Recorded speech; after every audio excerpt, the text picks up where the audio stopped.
everybody, it's Free Hit Week and welcome to my Gameweek 34 team selection video, which is essentially my free hit draft. Like most FPL managers out there, this is my free hit draft as well.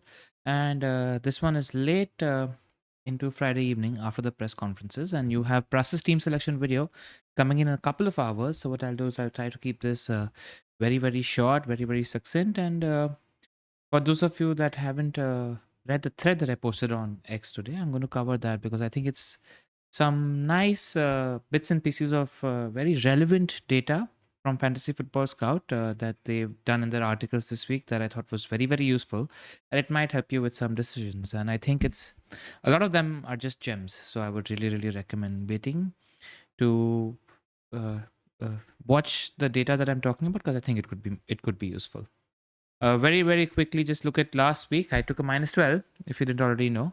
But it was a -12 that worked out in my favor because I thought I'd just set my team up for the long term because it was quite in bad shape because I had the likes of Kushinov, who's been ousted from the City squad. Palmer as a punt in the last 3-4 weeks didn't work out over Saka. Even though Saka didn't play many minutes, Foden got injured.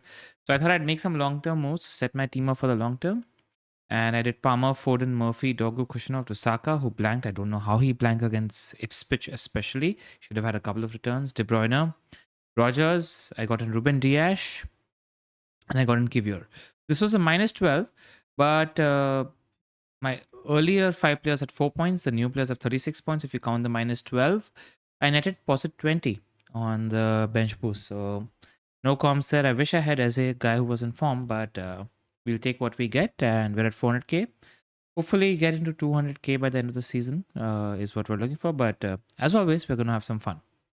Right, as promised, I don't want to take too much time and just provide you with some useful information on bits and pieces and just my thoughts around some stats as well. Earlier, I was not having Ryan At-Nouri in my draft, but he's in my free hit draft now. One of the main reasons for that is Mavdidi is injured, and he was a bright spark in Leicester in the last 2 games, which is why I was not too confident about a Wolves clean sheet, but the underlying numbers else also are just insane for Aït-Nouri. In the last 6 matches, him and Trent are joint second and first for most shots. Cucurella is second for penalty area touches in the same time period. We're talking about last 6 matches, not last 6 game weeks. So it's apples to apples when comparing these players. Aït-Nouri in the last 6 game weeks also has the most shots and key passes combined and in the entire Wolves team. So he's got more shots and key passes combined compared to all his attacking counterparts as well. And no other defender can better his attacking return tally of 10 this season. So he just looks like a really, really good pick. And Amavdidi is injured. So I think the clean sheet odds for Wolves go up significantly. And a little bit of a fun stat. Leicester seem to have a problem with opposition defenders this season. Trent scored against them. And in total, 23 defenders from 15 different clubs have registered at least one attacking return against the Foxes. Doherty and Semedo have both done it in the reverse fixture as well. Rodrigo Gomez scored from a wing-back position as well. So they seem to like to concede goals to wing-backs. So Aït-Nouri is a good pick, and Semedo is a decent pick too because he's as attacking on the other side. All right, certain risk minutes pick that is going to feature in my team is Ryan Sessegnon. Yes, Marco Silva said that Wilson is back and could play some part, but at 410k, I don't have as much to lose as people in the top 100k, top 50k, and he's just too sexy a punt for me to miss out on. So I don't care about expected minutes. If he doesn't start, he doesn't start. We're going to have fun. He's just had really good underlying numbers, and when I've been watching Fulham in the last few weeks, he just looks really, really good. I think he's been one of Fulham's better players in the last 3 or 4 games, and despite them having bad results, I think it'll be unfair if he's dropped because he's been one of the few better players in that Fulham team. He's got 3 goals and 2 assists in his last 7 appearances. Underlying numbers are very, very good for Sessegnon as well. He's got 6 shots and 19 penalty area touches as a right winger. Also, Southampton have a thing to concede goals to right wingers. Mullen, Bowen and Brennan Johnson all scored against Southampton in the last 3 game weeks from a right wing role. So a Cess or a Wilson goal is nailed on. And yeah, that should be good for him.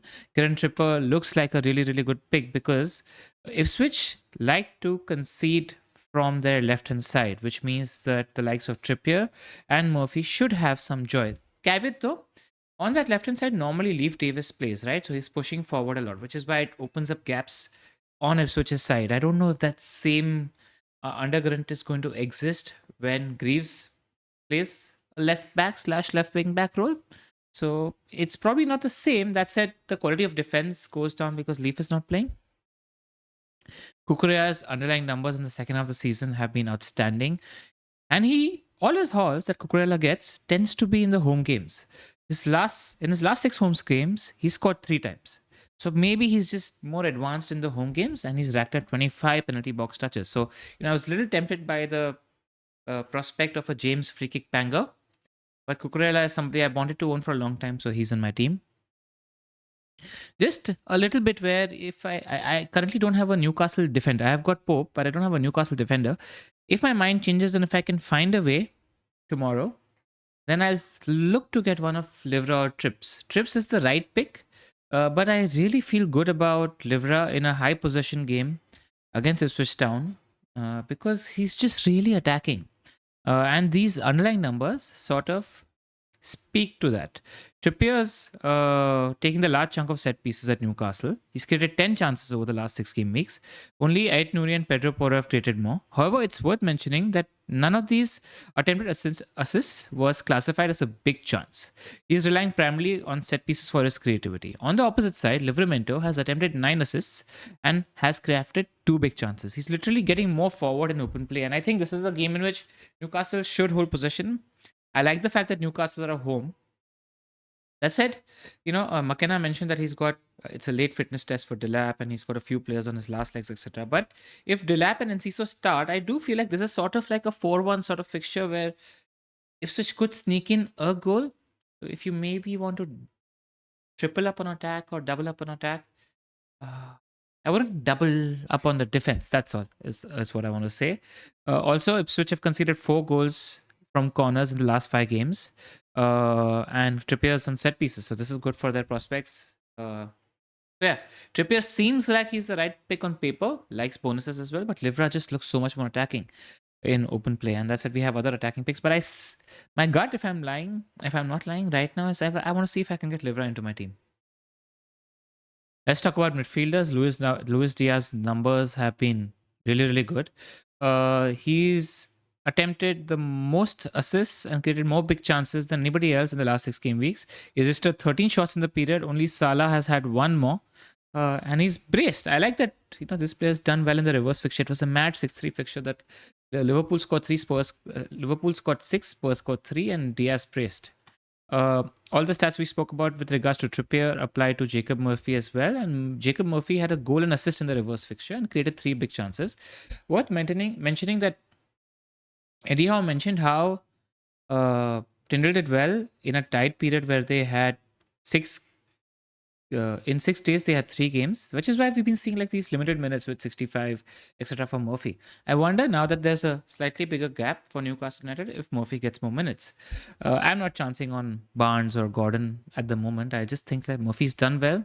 He's been really good. I think he's slightly underrated in real life as well, which is why I'm going to go for the Murph talk.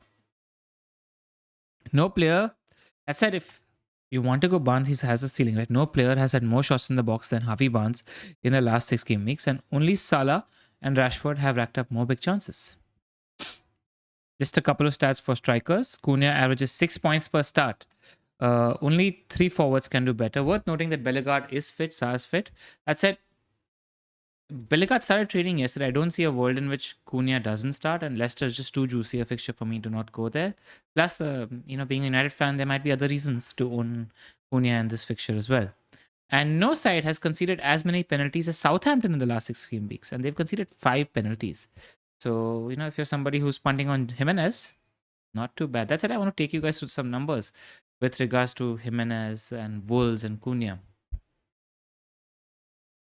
Just want to talk about Trent very, very quickly, where Slot talks about Bradley, and he says that He's obviously been playing 70 minutes, etc. And now he should step up to 90 because his fitness is getting better. And then he picks up Trent, and he's picked up Trent last week as well. I wonder if he's going to sign for Pool again. And those Madrid rumors are a bit of a muchness, that's all. Because this is the line where he says, we're taking care of him and he had 2 injuries. No, where's the Trent quote? Yeah.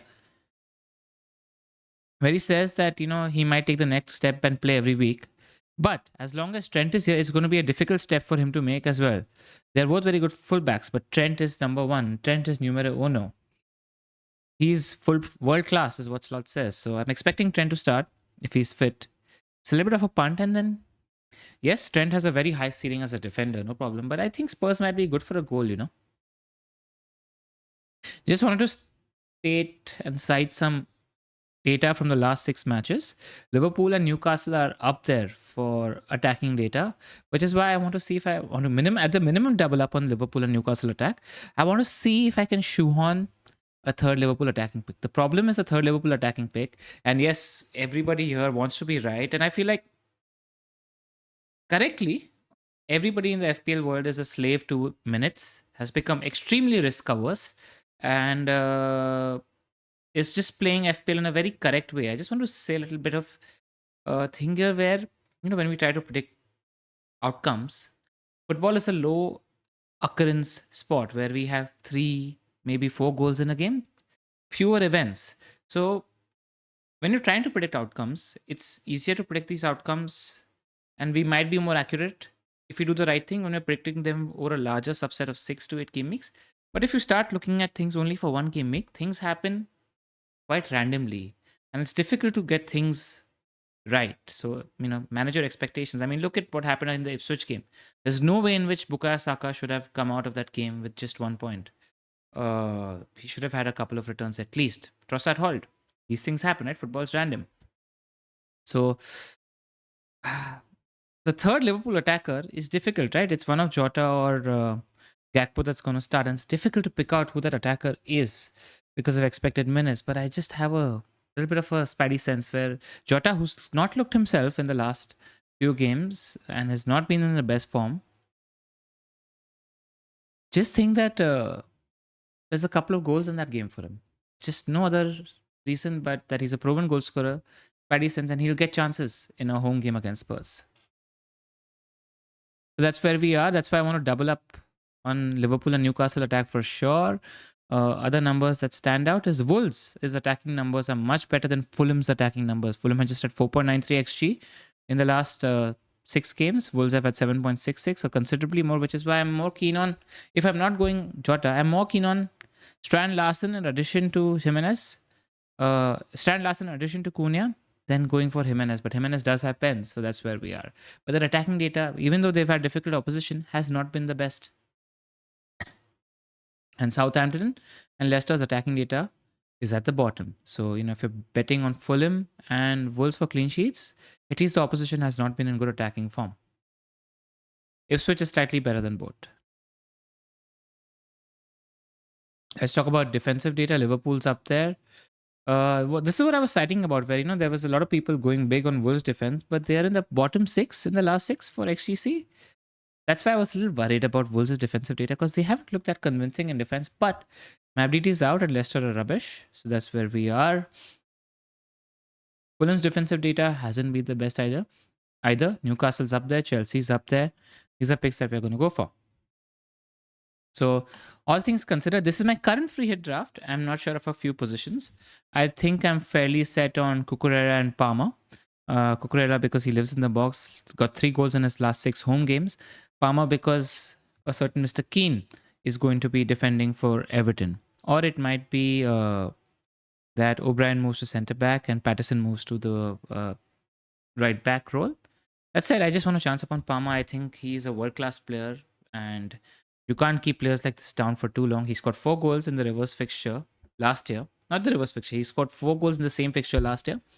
I just think an explosion's around the corner. And he's somebody who's capable of having 2-3 returns in a single game. Minutes monster on penalties as well. Salah is currently my captain. That said, I'm tempted by Isak, though I think Salah is probably going to be my captain. I got Isak, Murphy, and Pope. I want to see if I can fit Livramento in there. I've got Ed Nouri in there, Sessegnon. Minutes risk, but I want to have some sexy fun. I'm hoping there's this explosion. Luis Diaz is in there. So the only spot I'm not sure of here is maybe if I can find a way to shoehorn Livramento into my team. But then who do I bench? I'll have a look at the Fulham forum, see if I want to maybe bench Aitnurio Sessegnon, get in Livramento. That said, Ipswich have a goal in them. So yeah. And then I'm seeing if I should get in Pope or if I should get in Leno.